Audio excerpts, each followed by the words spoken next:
মহারাজ পরীক্ষিতের জীবনের পরময় পুঁজি বড় কম, বড় স্বল্প।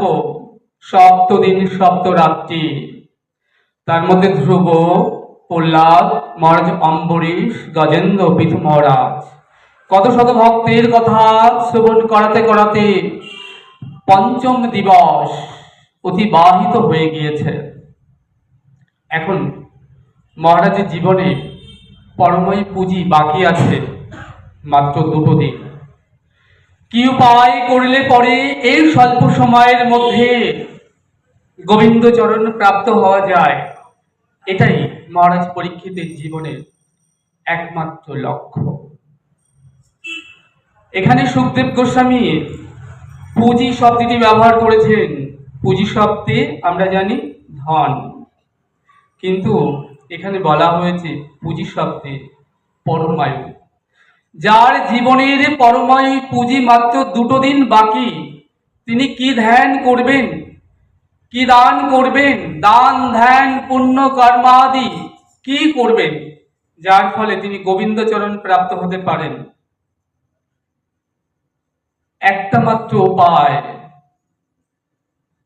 সেটা হচ্ছে হরিকথা শ্রবণম। শ্রবণ করলেই মঙ্গল সাধিত হবে। তাই মহারাজ পরীক্ষিত আজ এসে বসেছেন 60,000 সন্ত মুনি ঋষিগণের ভাগবতীয় আসরে। আর মহারাজ পরীক্ষিত যখন বসলেন সুখদেবের পদপ্রান্তে, বসে সুখদেবকে প্রশ্ন করছেন, গুরুদেব, আপনি আমাকে কৃপা করে বলুন, মিয় মানস্য কিং কর্তব্য,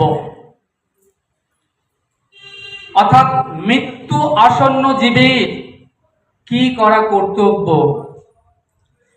আমি একা এই জগতে মিয়মান নই, আমার জীবনের পুঁজি এখনো 7টা দিন গ্রান্টেড, কিন্তু এই জগতের জীব কেউ বুকে হাত দিয়ে বলতে পারবে না তারা আগামীকাল প্রভাতের সূর্যোদয় দেখবেই দেখবে। আমি শুধু একা মিয়মান নই। মিয়মান কাকে বলে? মৃত্যু যার দোর গোড়ায় নিঃশ্বাস ফেলছে, যার কাঁধের পাশে নিঃশ্বাস ফেলছে, এই এখনই তুলে নেবে। হে গুরুদেব, তাকিয়ে দেখুন এই সংসারের এই জগতের সকল জীব